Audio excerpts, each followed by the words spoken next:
Hey, friends.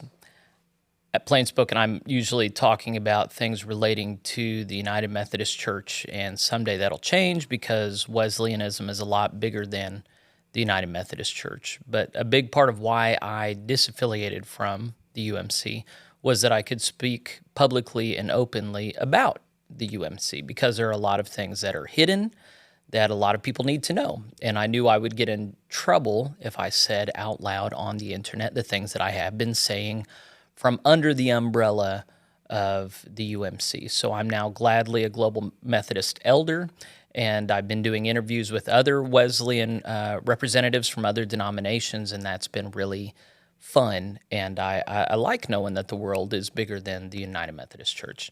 Even so, there are a lot of people still within the UMC that care very much about what's going on, and they can't share information openly without fear of repercussions. So that's what I'm using this channel, PlainSpoken, to do. And so I'm glad you're watching. I do a lot of stuff on my own, but a lot of times I wait on people to email me at plainspokenpod@gmail.com. That's my email address. And today I got a mailing from a friend in Mississippi.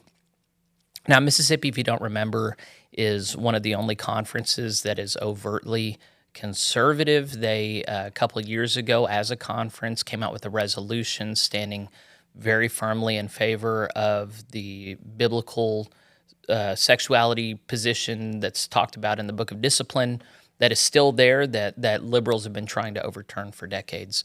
They came out in favor of that, and actually it went before the Judicial Council as to whether or not they could speak in favor of it, and the Judicial Council said, yes, of course they can. Mississippi is where Bishop Sharma D. Lewis is bishop, and I'm going to show you, if you've forgotten who she is, that's who she is. And she came from Virginia before, where she filed charges against Drew Enns, who facilitated a gay wedding. She is also the one who filed charges against two female clergy. You remember this? Mississippi bishop moves forward with trial and voluntary leave for two clergy who officiated well, it doesn't say here non-binary, but these two right here claim to be non-binary, and these two female clergy said, well, we don't have anything in the Book of Discipline about non-binary weddings, and that did not fly with Bishop Lewis, who was able to secure a just resolution that was a pretty harsh penalty for these two female clergy. So we've known or suspected that Bishop Lewis is actually conservative and sympathetic to conservatism. Maybe not. Maybe she just cares about, she's one of these few with integrity in the system that actually cares about upholding what we have voted on in the Book of Discipline. Either way, she's one of the few bishops. And so in Mississippi, they have the same Book of Discipline that we do.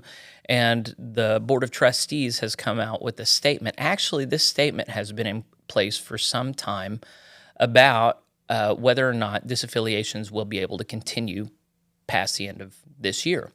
So if you recall, at General Conference 2019, the General Conference voted on once and for all our stance on homosexuality, gay marriage, gay people in the pulpit, maintaining the conservative position that we've always had, and then came up with gracious provisions for exit, a right to exit under paragraph 2553 that was supposed to get sussed out at the 2020 General Conference, and this was before they were aware of the high costs associated with pension liabilities.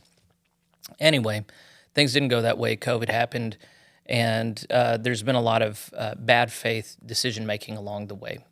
One of it being that most conferences didn't even begin using paragraph 2553 until the end of last year, and it sunsets at the end of this year, even though it was supposed to be a longer provision. Anyway, their Board of Trustees came out with a statement on October 20th, 2022. So I direct you, if you're in front of a screen, I'm going to read to you selections of this, but October 20th, 2022, their Board of Trustees got together.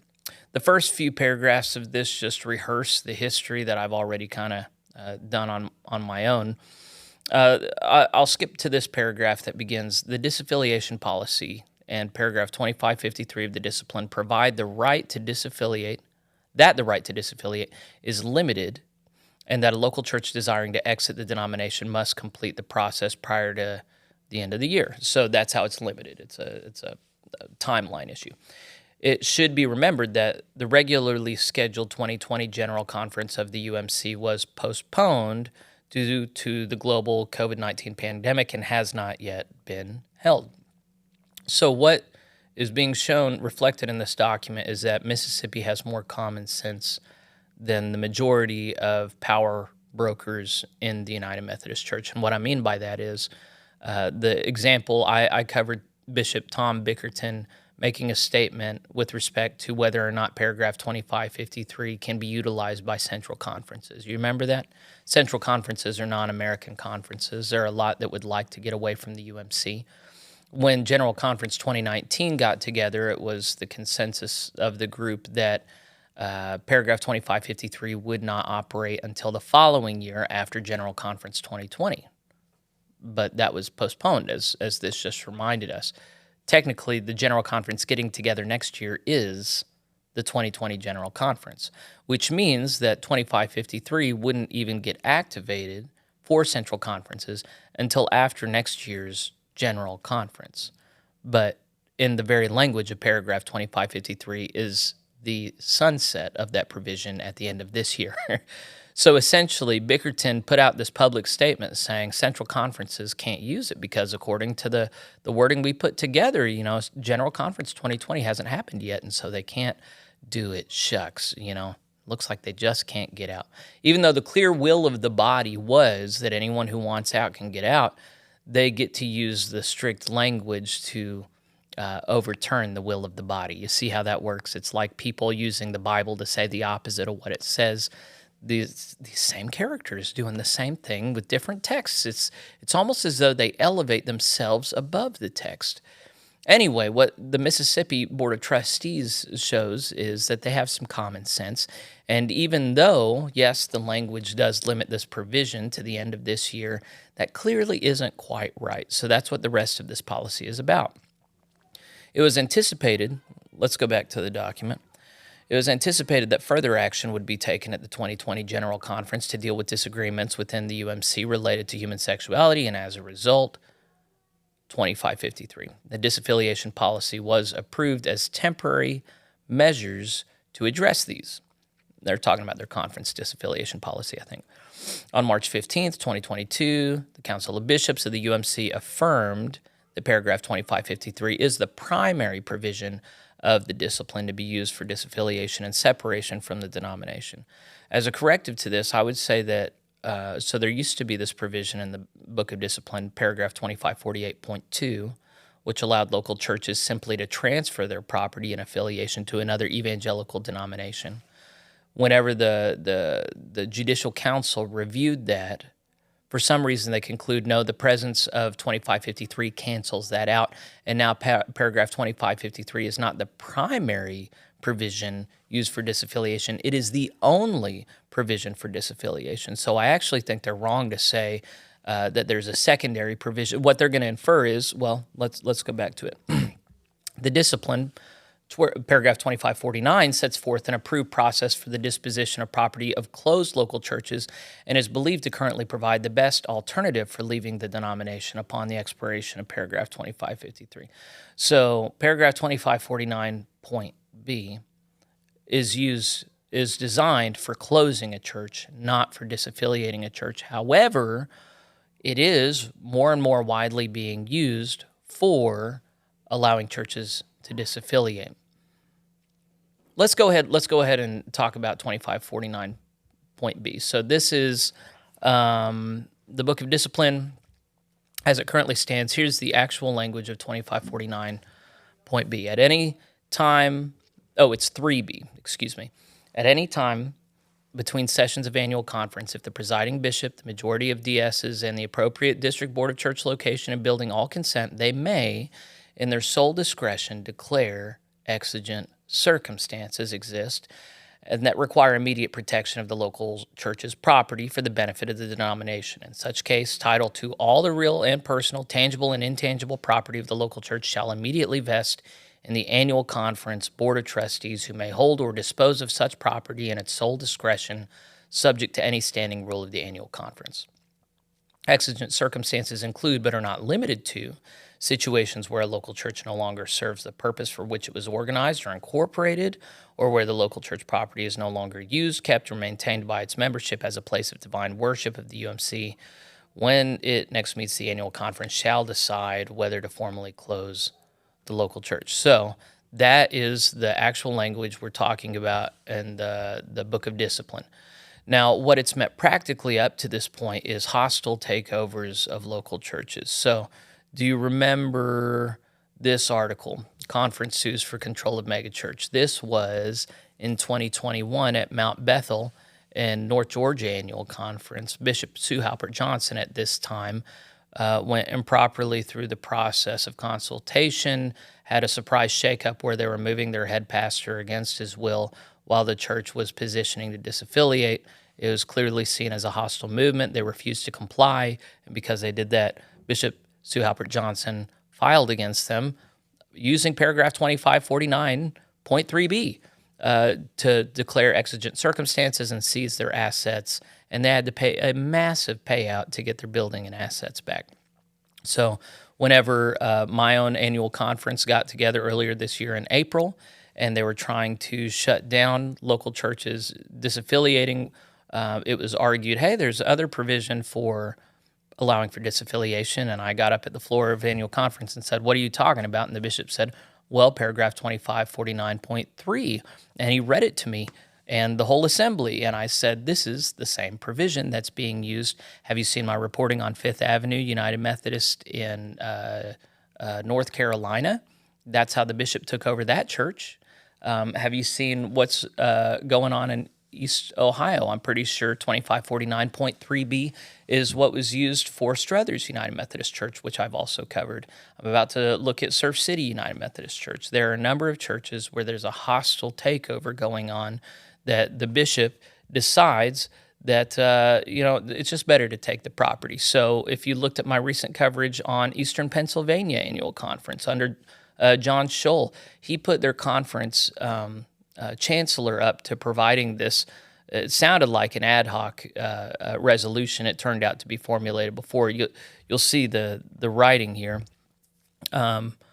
Quote, the Eastern Pennsylvania Annual Conference supports and encourages the bishop, district superintendents, and district board of church location to utilize paragraph 2549.3b's ad interim procedures to protect any local church's property for the benefit of the denomination if that local church takes steps to leave the denomination without following the disciplinary process. So 2549.3b is a hostile takeover situation, but it's also a provision for conferences that don't really like being public about their disaffiliation numbers. I'm thinking here about West Virginia Annual Conference under Bishop Sandra Steiner Ball. I'm thinking about South Carolina Annual Conference. Both of these have refused categorically to even use 2553. They've instead used 2549 and released hundreds of churches by simply closing them. And they've negotiated with them behind closed doors as to what they would pay out to do that. Some people I've talked to have said that the terms were more favorable than 2553.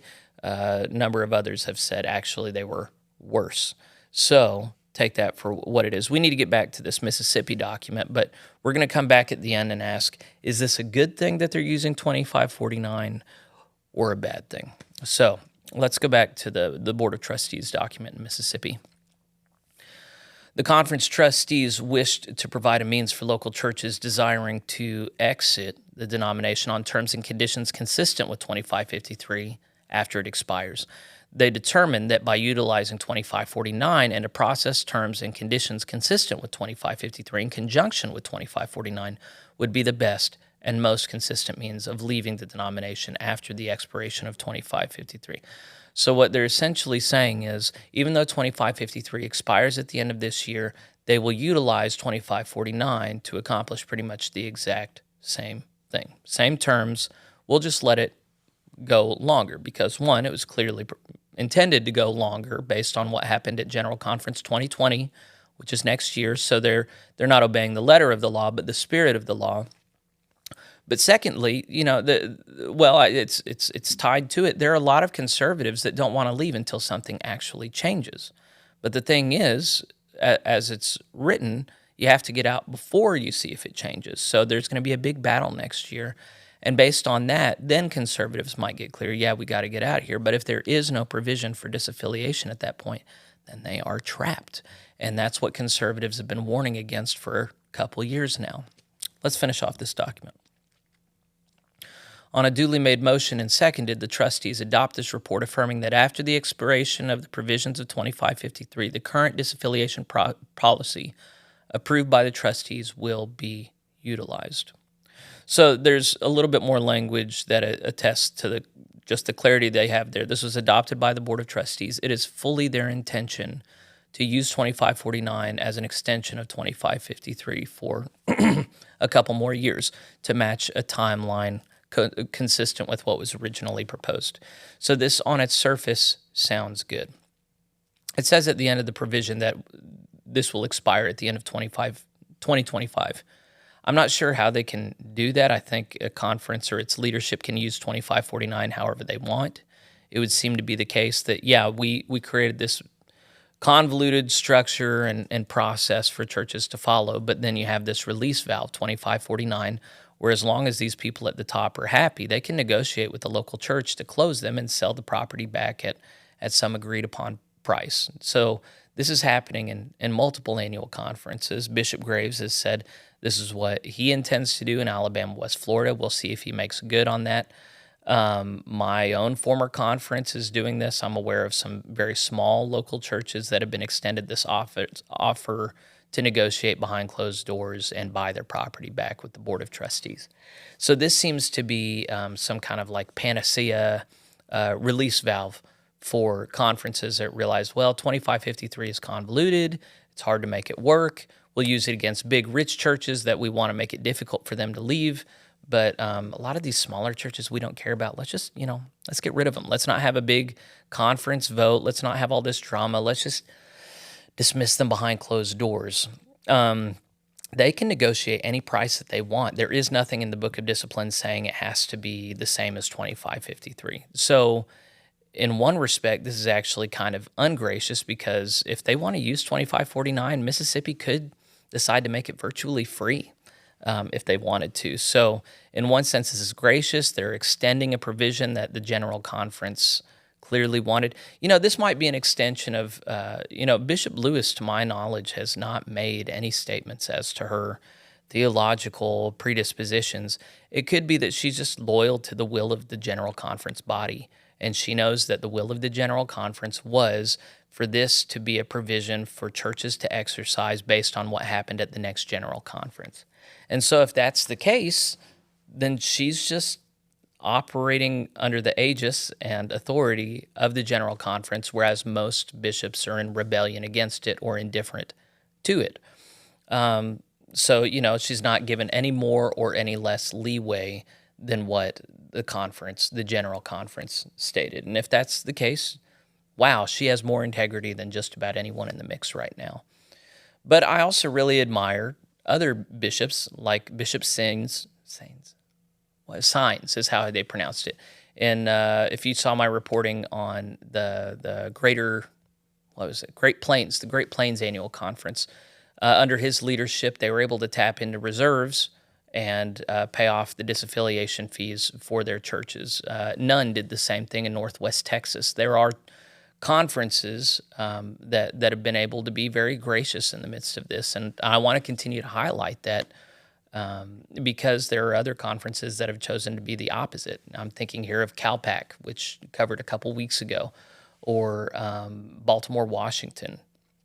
So when you have these very disingenuous leaders that are doing everything they can to entrap local churches in their conferences, you really have to give thanks for conferences that are not quite so hostile.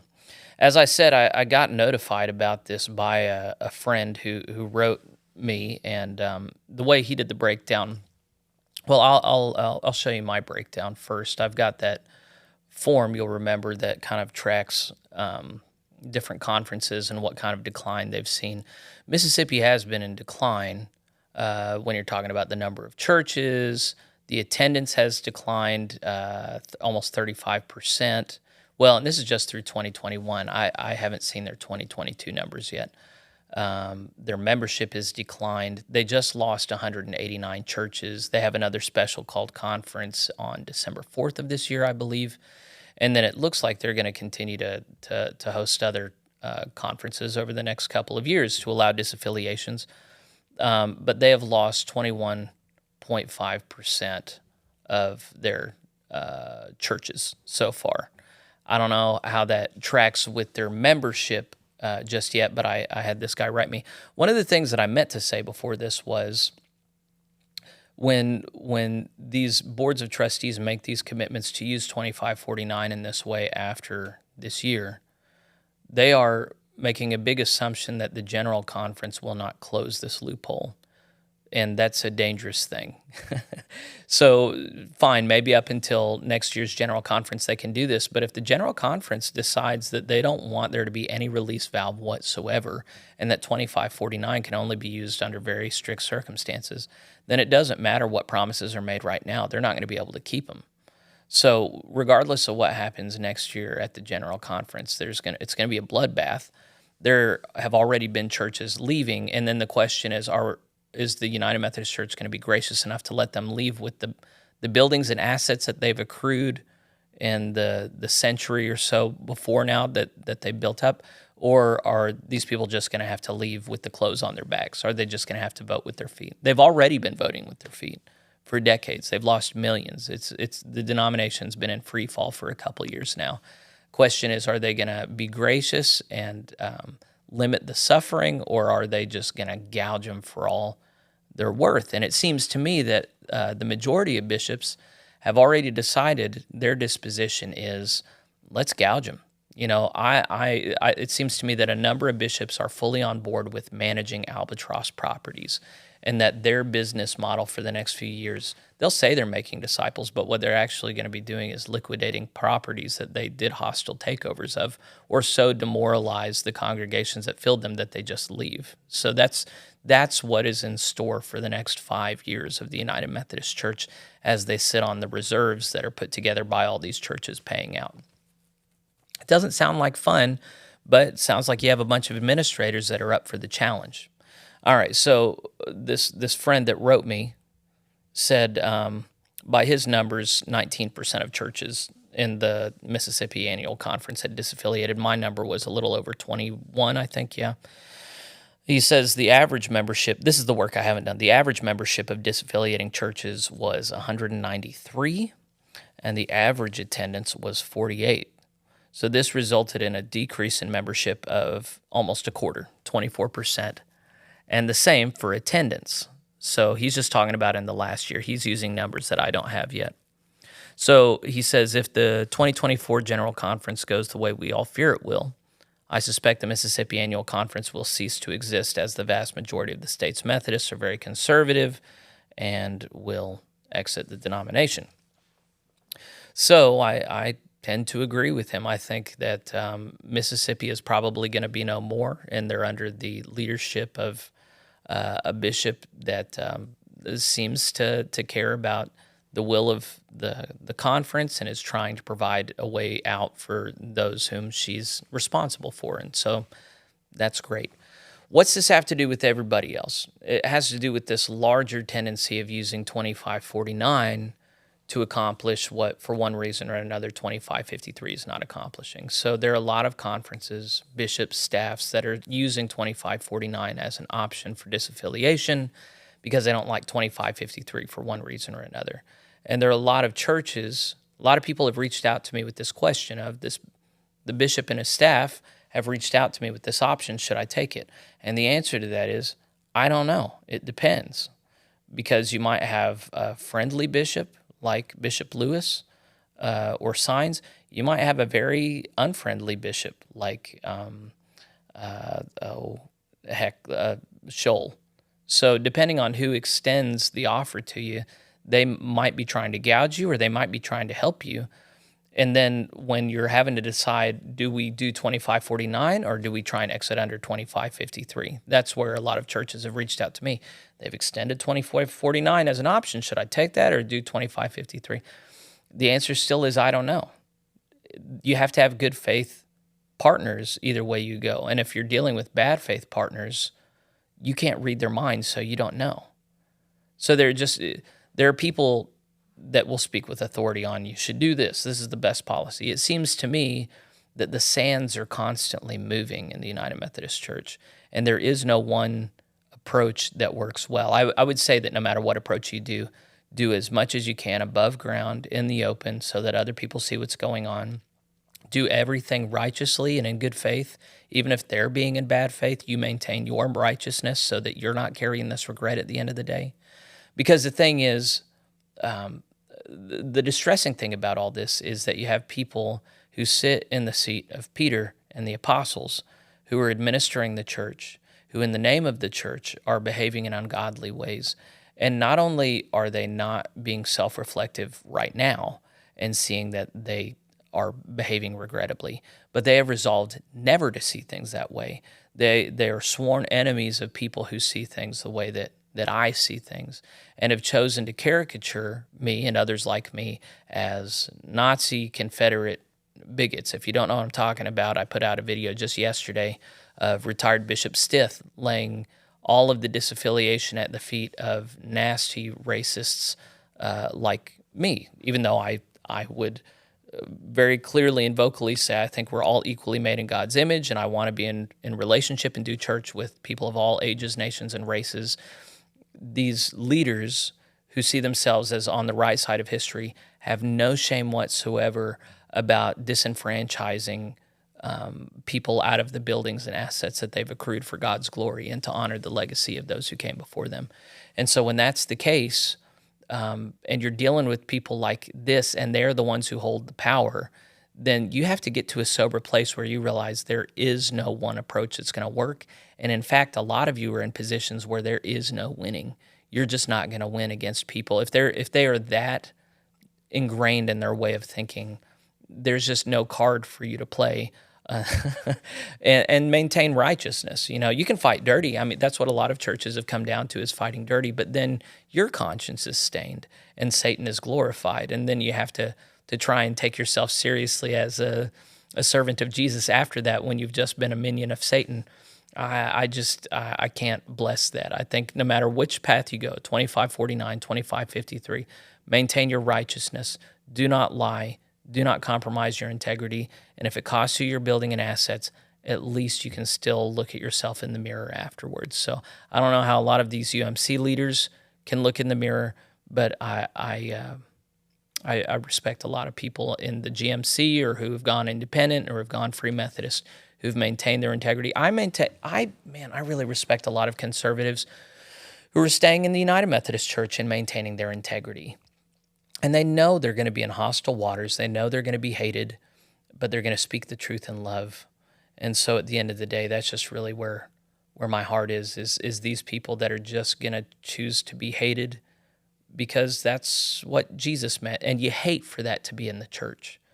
But if that's the time and place we're living in, there are going to be people who just grit their teeth and do the work that needs to get done. So God bless you. I chose to leave because I wanted to do this work, and I didn't think it would go well for me on the inside. I still might regret that.